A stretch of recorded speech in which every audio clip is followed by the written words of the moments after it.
démarre dans 5, 4, 3.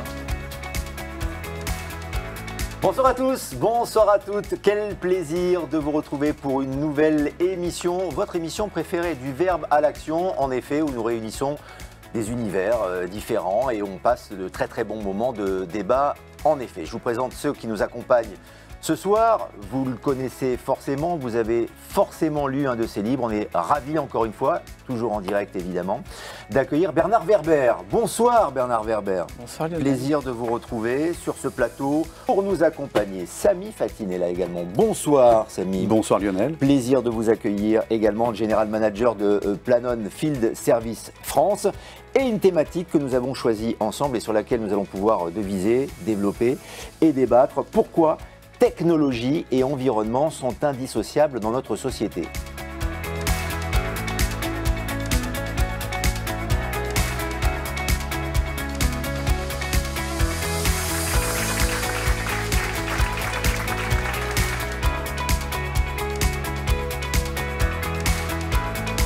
Et j'ai trouvé que c'était intéressant dans notre échange, c'est que lui, il a apporté à la fois, je dirais, un regard profond et ancré dans le temps sur la source de la technologie, la manière dont elle pouvait avoir été, je dirais, favorable ou non, les impacts à la fois positifs et négatifs qu'elle pouvait avoir sur notre époque. Et dans le même temps, ça m'a permis de mettre en perspective finalement ce que je disais juste avant, c'est-à-dire quelle manière la technologie pouvait aussi servir les ambitions des êtres vivants, des humains, en l'occurrence dont nous faisons partie, et s'inscrire aussi pour nous aider à répondre à des enjeux qui se dressent devant nous.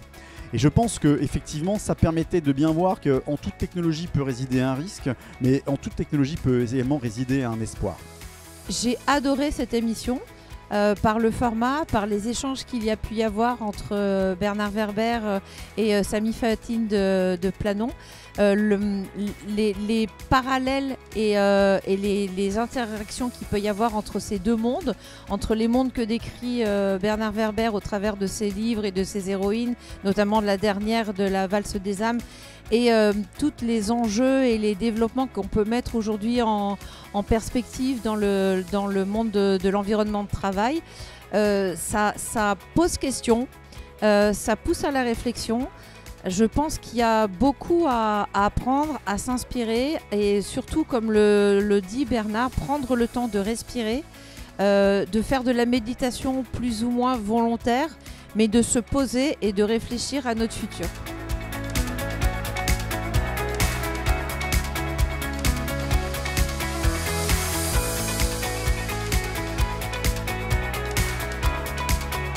J'ai rencontré Samy que je ne connaissais pas et j'ai découvert son travail. Maintenant, le thème de la réflexion sur l'écologie et sur la place de la technologie était passionnant. J'ai essayé d'apporter ma petite part, ma petite goutte dans l'océan de tous ces débats.